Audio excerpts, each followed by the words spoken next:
Hello, everyone. Hi. My name is Miani Lawson. I am the mother of two small children, one of them that you saw here with me. She's 2 months old, but I'm really thankful for the help that I've received from Andrew. So when he asked me to come out, I got my cousin to come with me, and we're here. So I'm very happy to come and be able to have the opportunity to introduce him. So I'm very proud to introduce Andrew, who is our featured guest speaker. Like I said, he's been my business coach since 2015. He's really a smart guy. I don't know how many people know him, but he is. But one of the things that I really appreciate about Andrew is that he's very easy to talk to. So you can come to him, you have things that, you know, I was not a business person at all. I've been an educator. So you can come to him with problems and things that you foresee as issues, and I used to really catastrophize situations and thinking that, you know, this is the end of the world, and I was like, why I leave my teaching job? I'm not making any money. This is terrible, you know. And you know, kind of his response was like, all right, well, what are you going to do about it? You know, like, get out there, market your business, and make it happen. You know. And so he's really helped me in terms of gaining knowledge, being able to, especially obtain additional financing. So what I've been able to do is to put together financing packages, and I've been able to get loans totaling $150,000. $50,000 of those dollars I've already, you know, repaid. So all these people with this capital out there, I'm good. Not a high risk. I do repay my loans.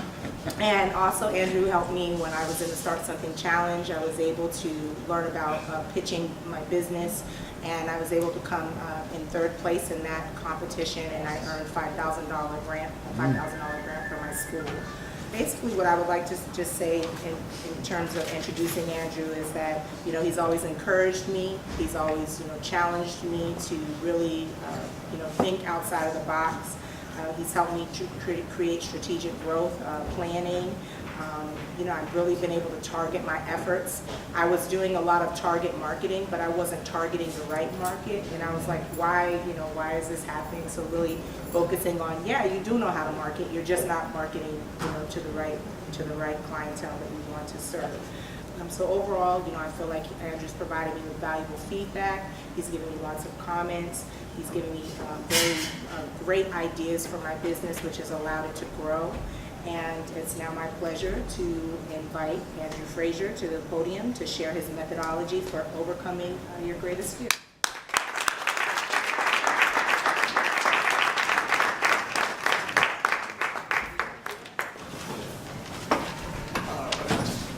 Okay, well, thank you, Miani. That's a great introduction. She introduced me once a couple years ago. I was like, you have to come back. She does such a great job, and appreciate it. And it's been great working with her. She's doing tremendous things. And every year, her business grows. She's learning more. She's doing more. And she's doing what she loves and making the difference that she wants to make in the community and for young people and education. So that's really what small business is about, having opportunities to really make the difference that you're excited about making. So today, I'm excited to have a chance to share a little bit about what is in the book that I'm releasing today as well, called Running Your Small Business Like a Pro. And you know, hopefully it wrote it based on my experiences working with hundreds of entrepreneurs and business owners, and you see common patterns and common things that everybody runs into. So sort of pointing some of them out and how to overcome them, and then coming up with a methodology for really being able to not only be reactive, but be proactive in building your business. So if that's okay, let me get started and share a few things. So, of course, you know, my book's released today, and today you can get it for $20 instead of $25. So it's a good deal, but it's worth well more than that. There's a lot of knowledge in that, and hopefully it helps a lot of people. Okay, so overcoming your greatest fear. So from a lot of entrepreneurs and business owners run into like one fear that overshadows most others. So we've got a lot of entrepreneurs and business owners in the room. So what's your greatest fear as far as your business? Rob? Well, I don't know, I think it's mainly not having enough time to golf. Okay. That could be a fear, and a lot of people would love to have that fear, but you know, definitely, you know, important. Anyone else? Jack, you want to share? Not meeting the objectives that you lay out for yourself. Okay, not meeting your objectives. Okay, great. Frederica? Sure. Failure. I think that's one number one. Failure. Okay, failure. You know, definitely nobody wants to fail, so that's important. You want to? I think for me, because I run a nonprofit, is feeling that I don't have the knowledge or skill set Okay. to run a nonprofit. Okay, definitely knowledge and skill set. There's so many things that you need to know as an entrepreneur and business owner. It's not possible to know all of them, but that's why you have to build your knowledge, build your connections and resources, and continually be learning. So, you know, definitely all of those are key, but none of those are the ones that, you know, I find as the biggest one. So any idea or guess what that might be? Yes, sir. Finance, going broke.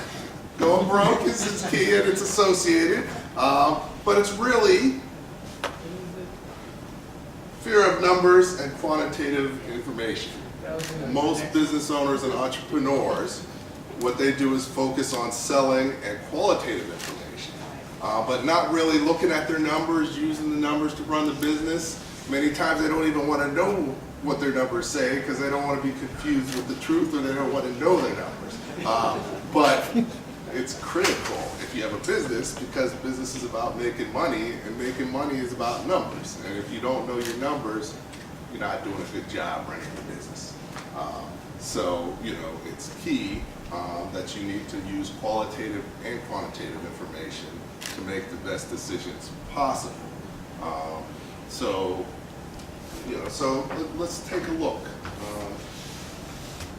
You know, when you're starting a business, you know, you obviously have reasons and a rationale to why you do that. And usually there's three key components to it. Sometimes it's personal, sometimes it's financial, sometimes it's professional, or a combination of all three. But it's important to clarify why you're in business and what you're doing, because it's a serious step and serious consideration.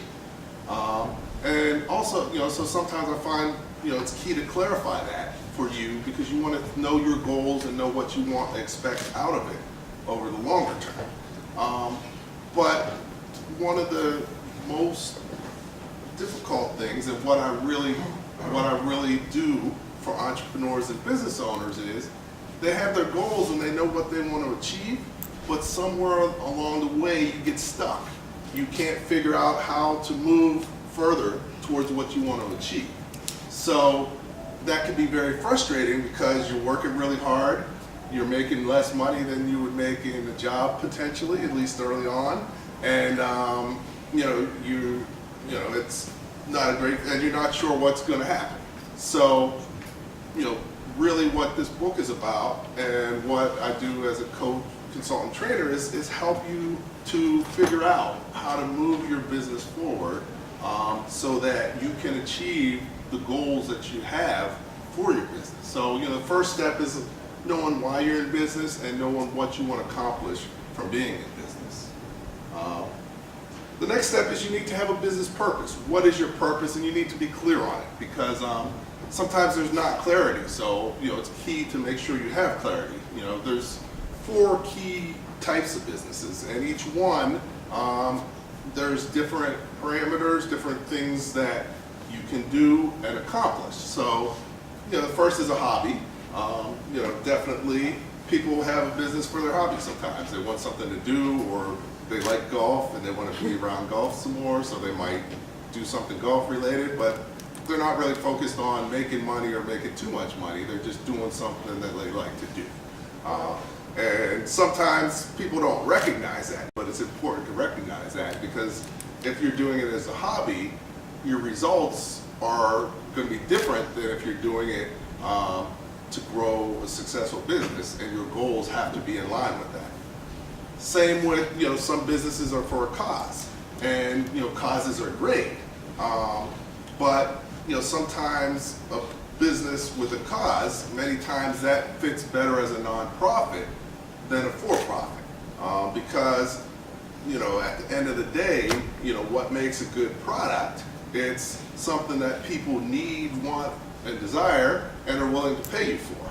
But if the people you're trying to serve using your cause can't afford to pay you for it, then it's not going to be a real good business. So that's where nonprofits and other organizations fit better, but it's important to kind of know where you stand and what type of business you're going to try to run, so that you can make sure that you're running it appropriately, your expectations are appropriate. So just clarifying that. A lot of businesses are self-employment. People are looking for employment, a job, or just have an opportunity to work doing what they love to do without being encumbered with an organization. And that's fine and good, but there's limits to self-employment. Number one, as a self-employed, your business is you. So it's hard to go on vacation. Every time you're not there, you're making less money, so it's costing you money. You can't sell your business unless you sell yourself with it, so you don't have a nest egg. So, there's some limitations to that. And sometimes people are doing self-employment, but they don't really understand what that means and what the trajectory is. And a lot of times, self-employed people, and just because you're self-employed doesn't mean you can't have employees. That just means that you're the main employee doing a lot of main work, and if you left the business and sold it, it probably wouldn't be a business anymore. So, understanding that is key, and the earlier you understand it, the more you can move forward. And what I found is a lot of people who are in self-employment, they do that for a while, and they realize that, there has to be something better, and there's limitations that I didn't know or realize. And that's really where the enterprise comes. And really, if you're going to do a business, your focus should be on enterprise, growing, building a team, and building an organization that you don't have to be there to run. So that's really the goal, is to build an organization that can run well without you. That doesn't mean you're not there, but you're creating value. You're for a longer term nest egg, you're creating a much better lifestyle for yourself because you'll make more money and you'll work less. And that's probably part of why you're in the business. And you're making a huge difference for the community. Those are the businesses that make small businesses the #1 employer in the United States, because they're businesses that grow. You grow from one, just like Miani. She's a great example. She grew from 2 people, now she's got a staff of 10. Look at her in a few years, it might be 20. 10 years from now, she might, it could be 100. And that's what you can do with a small business. So, it's key, but the earlier you start focusing on an enterprise, the better, because if you don't, eventually you're going to realize that you need to. So it would be better to start earlier, because then you'll accomplish your goals sooner. So, definitely something to think about and at least be aware of, because a lot of times, a lot of business owners aren't aware of, kind of where they're going or where they should be going. So, knowing your business purpose is key. And part of this is, we talked about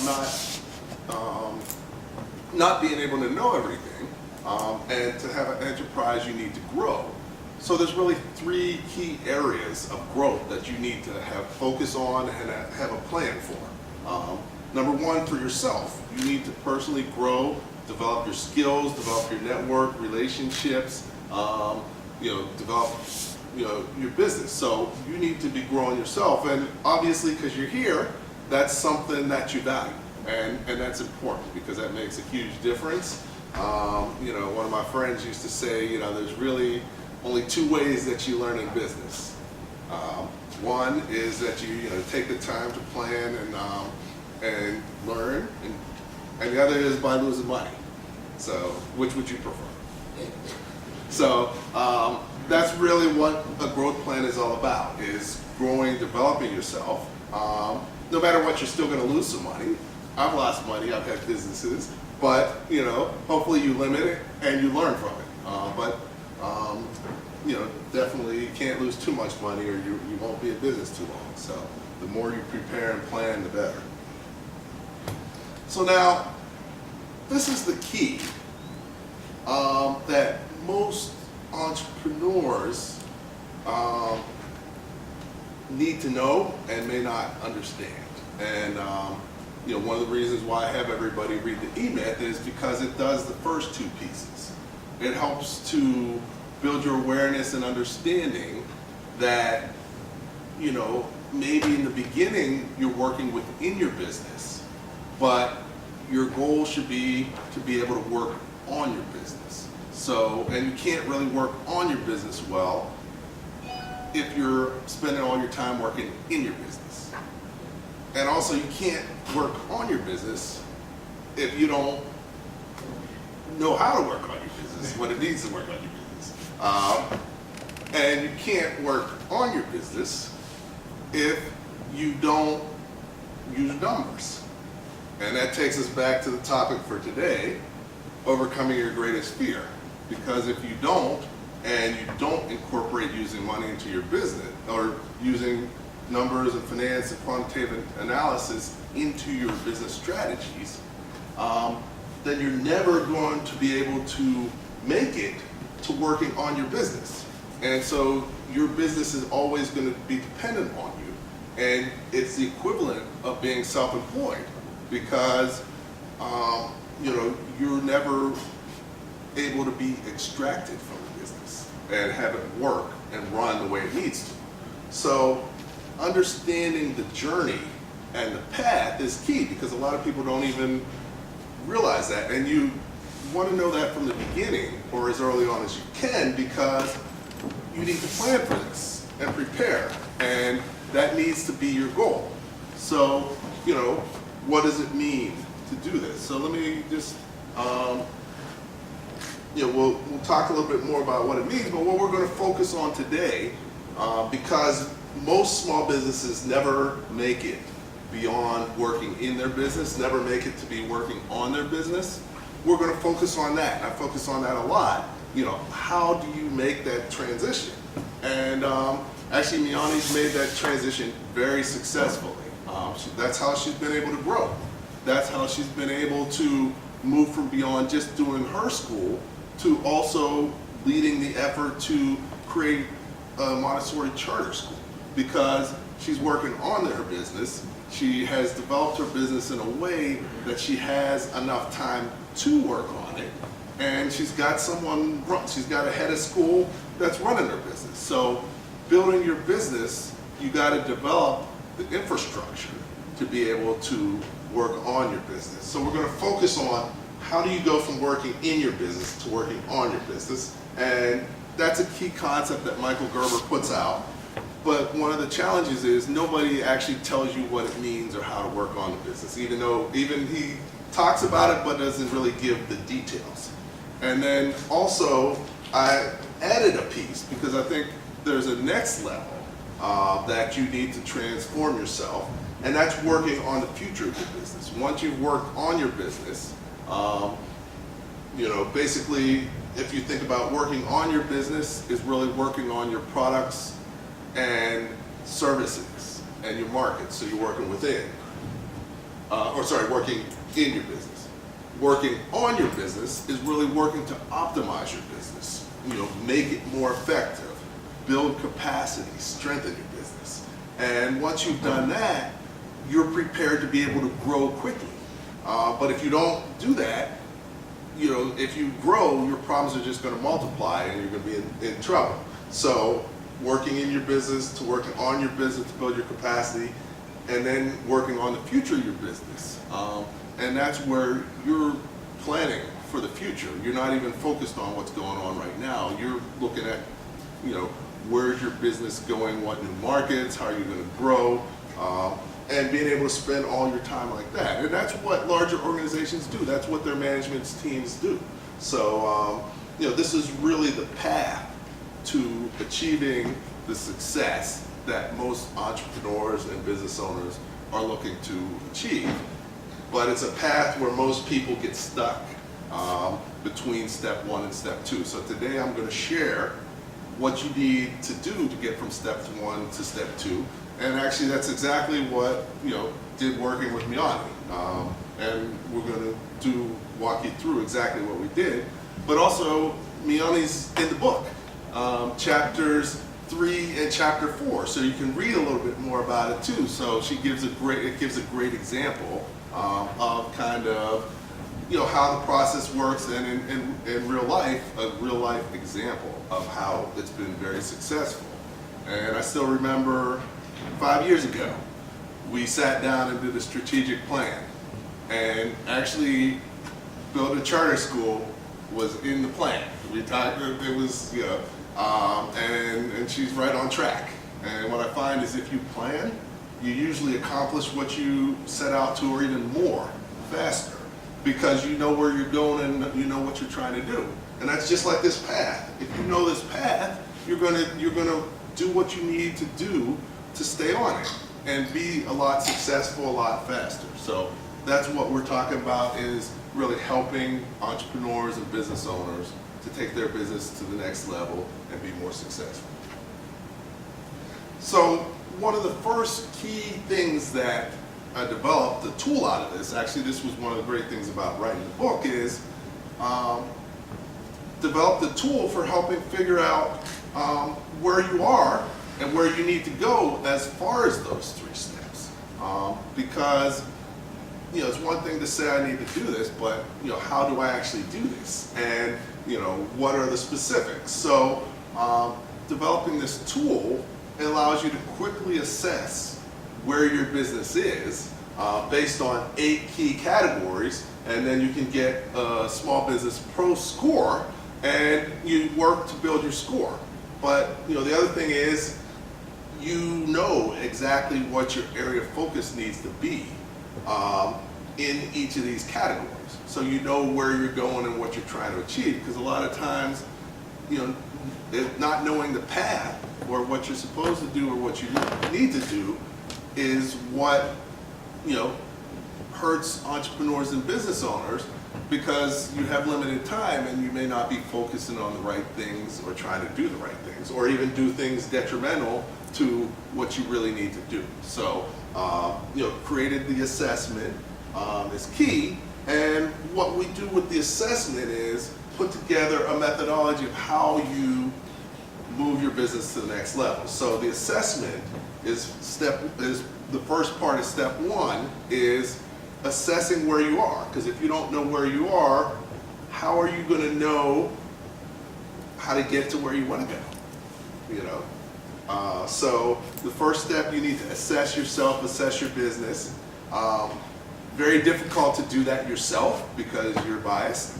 So you need to get help with that. Maybe you have a board of directors, maybe you have clients or suppliers or take input from other places, and it doesn't hurt to have a coach or consultant. That's the first thing I do when I work with someone, is figure out where they are, because I need to meet you where you are and figure out how to take you from where you are to where you want to be. So first we got to know where you are, and then the second place is you really got to know where you want to be.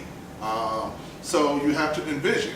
So you have to envision where you want to be. A lot of times, you've done some visioning, something you want to have, but it's not really having a clear vision of where you want to be. It's not specifics, like I want to have $10,000 in revenues in 3 years. I mean, $10 million. $10 million in revenues in 3 years. I want to have 15 employees working for me. I want to have my own facility. I want to, though you have to have concrete goals, and you have to be able to envision it and see it, because you can't do it if you can't see it. And as a small business owner, a lot of times your vision is too small or your expectations are too small, and they should be much higher. But taken through an envisioning process so that you can make sure that number one, you are setting the right goals, reasonable goals, and stretch goals. So even if you don't make your goal, you've made it really far. But if you don't have any goals, then you already succeeded in achieving them. But that's not really a good thing. So the first step is assessing and envisioning. Step two is analyzing and recommending. So you really have to analyze, once you know where you are and you know where you want to go, you have to figure out, well, how do I get there? So that's creating your path. So each business is different, but you have to create a path and a strategy for how you're getting there, so you know where you're going and you know what to do. So you've got to analyze information to figure out, well, what's it take? I want to do $10 million in revenues and I'm selling cans of soup for $1 a piece. That means I need to sell $10 million of soup, 10 million cans of soup, okay? Now, I can't do that out of a single store, so maybe I need multiple stores, or maybe so you have to take, if you have a concrete vision, then you can work back and figure out, well, how do I achieve it, and develop a plan that will actually achieve it. Because that is key. But we talk about analyze, and I talked about the greatest fear and of analysis, and using quantitative analysis of most small business owners. But if you're going to be a successful business owner, the reason you're going to be a successful business owner is because you're making good decisions. And how can you make good decisions if you only have half of the information that you need? You can't. So that's where doing the numbers, so you have a quantitative and qualitative analysis to figure out where you need to go. $10 million in 3 years, okay.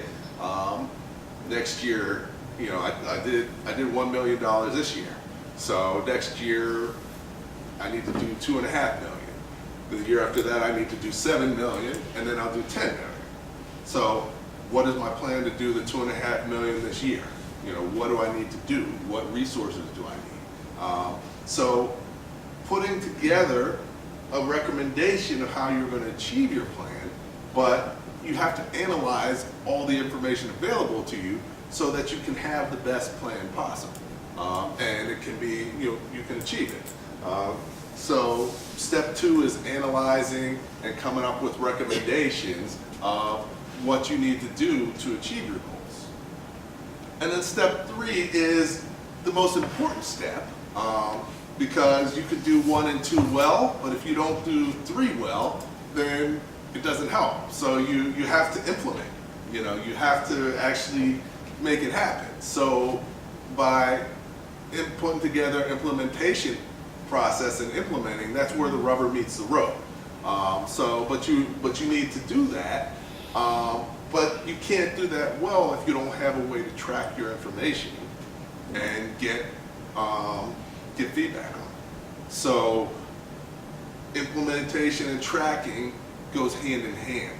So say next year you need to do $2.5 million in sales. That means, pretty much every year you have to do every month you need to do $210,000 worth of sales. So rather than wait until the end of the year and say, oh, I didn't do $2.5 million worth of sales, that means I need to do $210,000 every month. That means I need to do like $52,500 every week, so that every week you can know if you're on track. And if you're not, what am I doing? Why am I not on track? What can I do to be on track?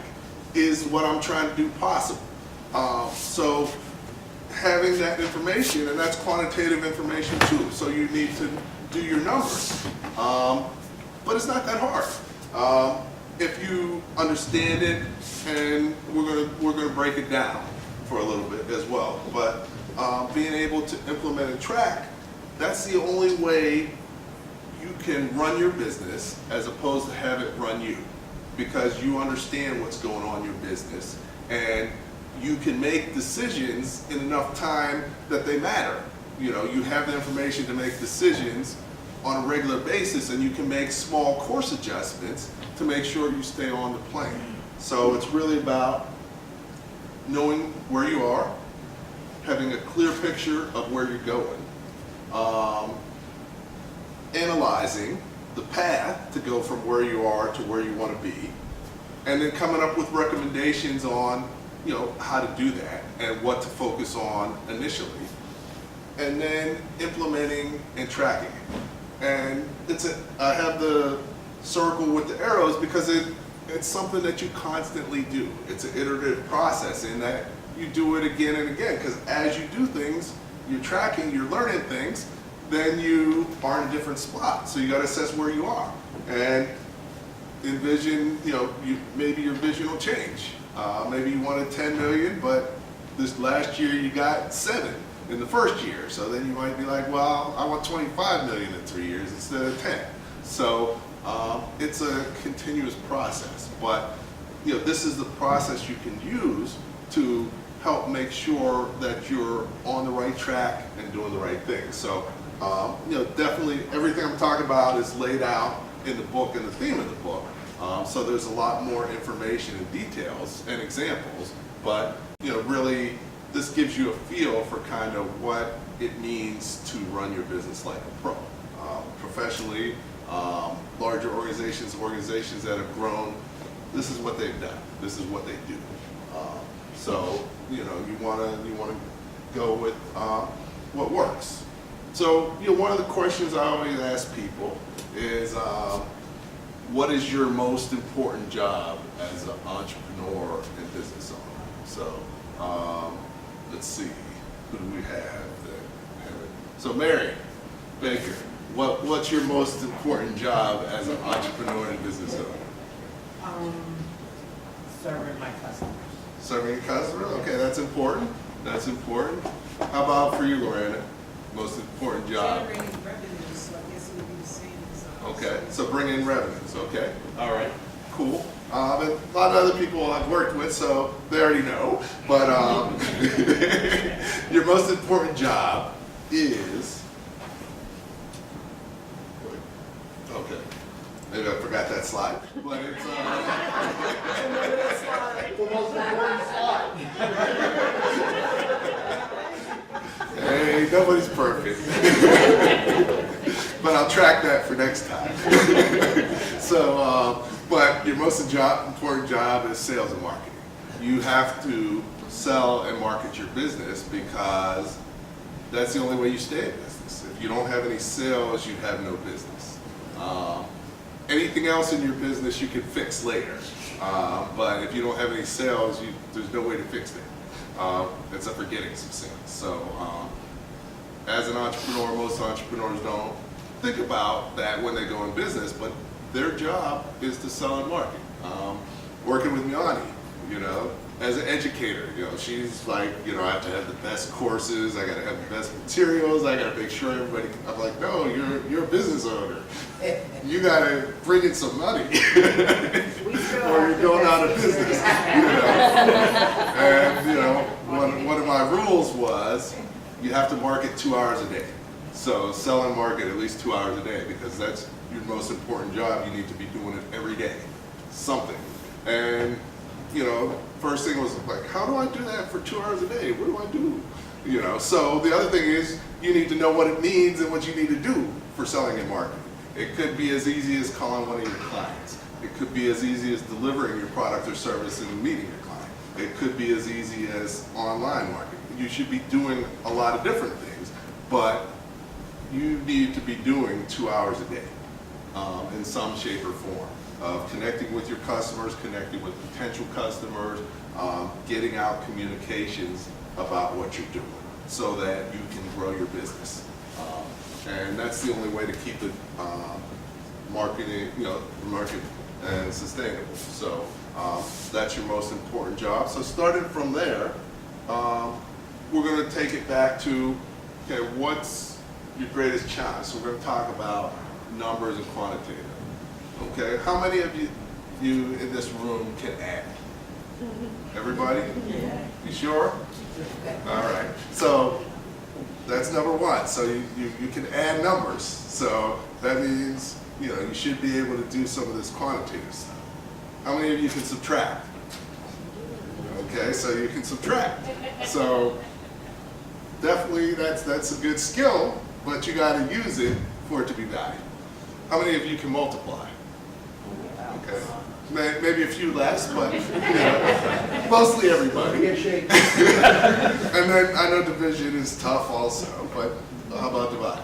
Everybody can do that? That's all you got to do. If you can do those things, and actually it's even easier than that. Because if you can do them with a calculator, it's not a quiz on how your math abilities. You can use a calculator or however you want to do it. That's all you need to know to do your numbers and analyze your business. So the question is, okay, I can add, subtract, multiply, divide. Now what do I need to add, subtract, and multiply and divide? So that's what we're going to talk about, is really the key to going from working in your business to working on your business and being able to run your business as opposed to have it running you. And also, it's the key to being able to get financing. Because if you can't do this step and you can't do your numbers and you don't understand them, why would someone give you money to run your business when you don't understand how your business works? So, takes a minute to take that in, and especially if you've been in business, but you could be in business 20 years.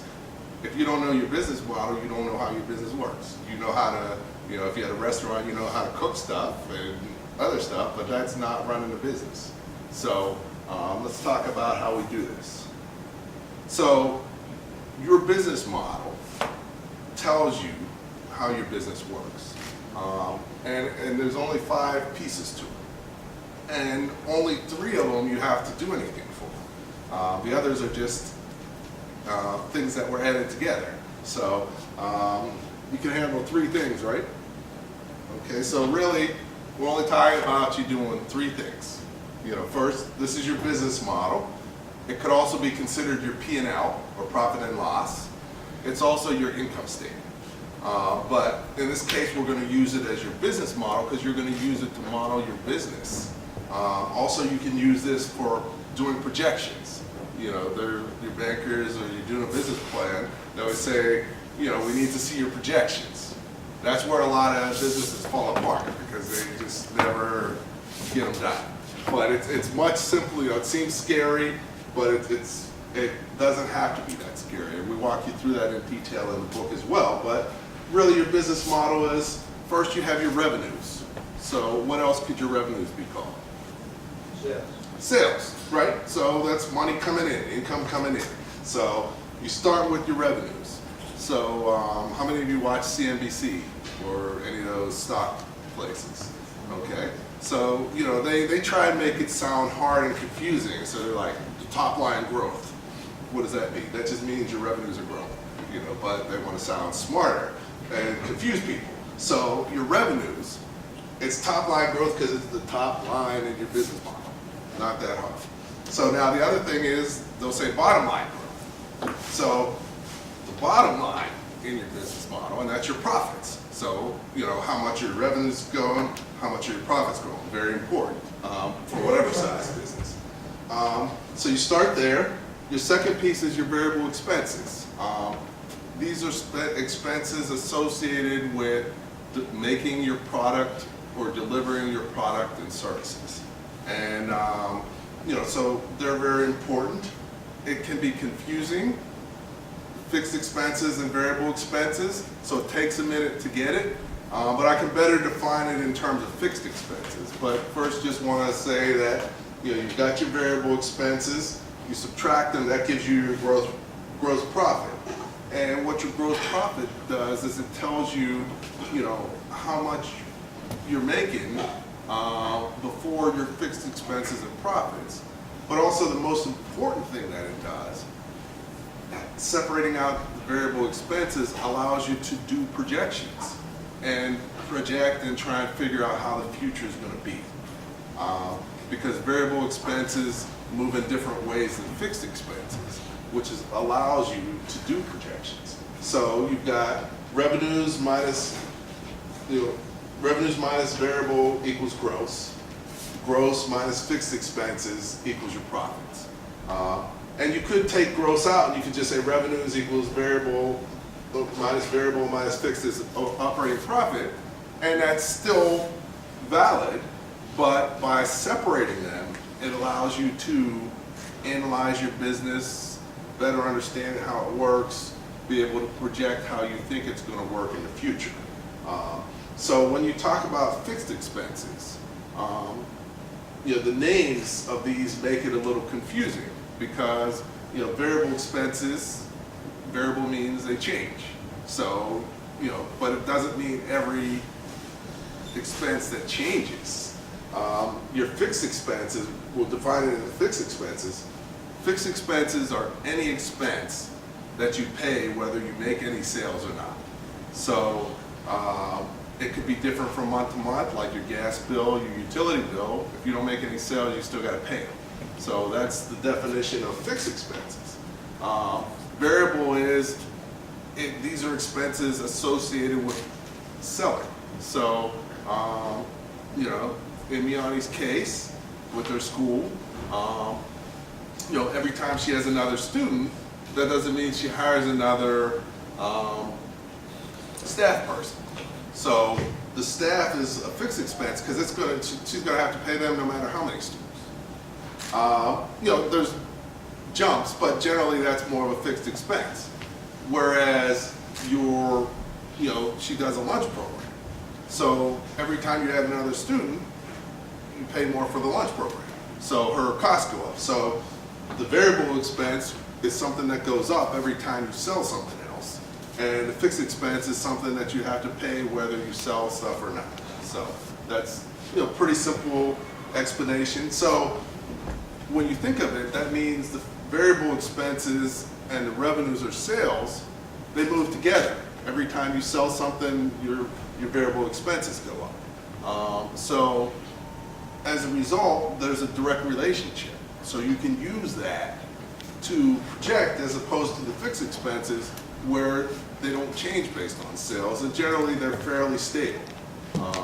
So we're going to talk a little bit about that, but that allows you to project, and that's why it's called the business model, because you can model how your business is working and how you think it's going to work in the future. And those distinctions allow you to do that. Plus, that's the only way you can calculate a break even, of how you break even in terms of sales for your business. But the key thing is, there's a lot more detail about it in the book and examples, but the key thing is, this is your business model. You use this to run your business and to plan, okay? And this is part 2, working on your business. So what you're doing is you are optimizing your business. So you're trying to figure out, okay, what do I do to make this as big as possible? So how do I do that? So your goal is to look at different ways to make your profits as high as possible. So you can do things as far as optimizing, maximizing your revenues. You could do things to optimize your variable costs and minimize your fixed costs. So really working on your business, that means you're working on this business model, trying to maximize this, and so moving forward. So as an entrepreneur and business owner, that's really where you want to be. It's not rocket science. Everybody said they could subtract, right? And all you got to do is subtract 1 twice, and you got it. So let's take a look at, okay, well, I know the business model. What do I do? Okay, so you can use it to, look at each of those three parts and how do you maximize them. So the first part we said selling and marketing is key, but you need to have a plan and a strategy. And if you're going to grow your revenues, there's really 4 key ways that you can do it. Either you can increase your transaction size. So, that's probably where supersize came. They were like, $1 more, you could get more stuff, but that means their average sale went up by $1. So that's one way that you can increase your revenues. Another way is attract new customers. So you got more customers buying your stuff. You could raise prices because that can increase, it might decrease your revenues if you raise it too much and nobody buys your stuff, but that can be a strategy. And then getting more frequent transactions. So, in a lot of restaurants try and do like a Monday night special because people don't come on Mondays a lot. So maybe that'll get someone to come Thursday and Monday as opposed to just Thursday. So those are the 4 key ways that you can increase your revenues. Based on your business and your business model, one or more might be better for you, but when you're thinking of growing your revenues, one of these 4 strategies, one or more, is what you need to do. So that's the first part of working on your business model, trying to grow your revenues. Now, you can't work on all of them independently because they're interdependent. So you also have to make sure that you're making good investments, because to grow and get more customers, that means you have to spend more money on marketing. So spending the additional money on marketing, you have to make sure that's where the tracking comes in. I'm spending $1,000 more on marketing. How much more do I need to sell to break even on that? You might need to sell 2,000. So if you sell 2,000 and you spend 1,000, you broke even. But breaking even isn't really that good of an investment. You could have just put your money in a savings account, got 1%, and did better. So, you have to think of every dollar you spend as an investment. One of the things I tell business owners is you have to be cheap, because every dollar you spend is an investment, and did you spend it on the right investment? So definitely you want to increase your revenues, but by spending it on marketing, you're increasing your expenses as well. And we're looking at the bottom line, what's the best match? So revenues is the first place you look at. Second piece is actually variable costs. We talked about your variable costs. So, say I'm selling a can of soup for $1, but I'm buying it for 50 cents. So your variable cost is 50 cents or 50%. So how do we improve that? Well, maybe we buy 100 cans of soup at a time and we get it for 48 cents. Those 2 cents go down to profits. So every time you save money on your expenses, that's money in your pocket. So you need to think about it that way because you're maximizing. You can shop around. You can become more efficient at what you do. You can use technology, or you can rework your product so it's less expensive or easier to do. But those are the key strategies for reducing your variable costs. So you want to work towards being able to reduce your variable costs as well. One great thing, you got the soda companies. They've been selling soda for a long time, but there's a cost to doing that. But they love selling water because it's even cheaper. So they've decreased their variable costs, and actually many times they're charging you more for the water. So what could be better than that? Except for if you're buying the water. But that's what it's all about. Is you want to look at ways to decrease your variable costs while keeping quality products and being able to sell things. And then also you want to look at your fixed costs. Every dollar you save in fixed costs is a dollar that you keep also. So a lot of things you can look at. Look at your expenses. Everything you have is money. So if you have, you know, a case of paper, that's $30 sitting right there. You know, do you need a full case? You know, you want to think about everything in terms of how you can save, especially on your fixed expenses. So, you know, these strategies, being able to, you know, market better, more efficiently. A lot of companies spent millions of dollars on TV commercials. Now they're able to do it way less expensively on the internet. So that's saving them a lot in fixed expenses. So finding ways and looking at how your business runs and any little thing, you know, because it's really continuous progress. It's all the little things that make the difference. It's not doing huge things. It's doing little things consistently and doing it well and thinking about, you know, how that impacts your business. So that's what working on your business is all about. You know, if you can get to the point where you have your business where you spend most of your time working on it, being able to get that to an optimal level and also to build capacity so that when it's time to grow, you have the ability to grow quickly. That's really step two, and that's a challenge. Most business owners never ever get to this point or never get through this point. So that's where I focus most of my time with entrepreneurs and business owners, and that's one thing you should be looking at. And then we talked about the variable. So it's all about your business model.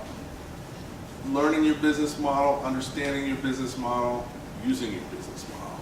So by overcoming your fear of numbers, that allows you to really run your business, understand your business, be able to get financing because you can communicate your business to lenders, and it just allows you to really achieve the goals that you have set out for you. So that's really what we're talking about.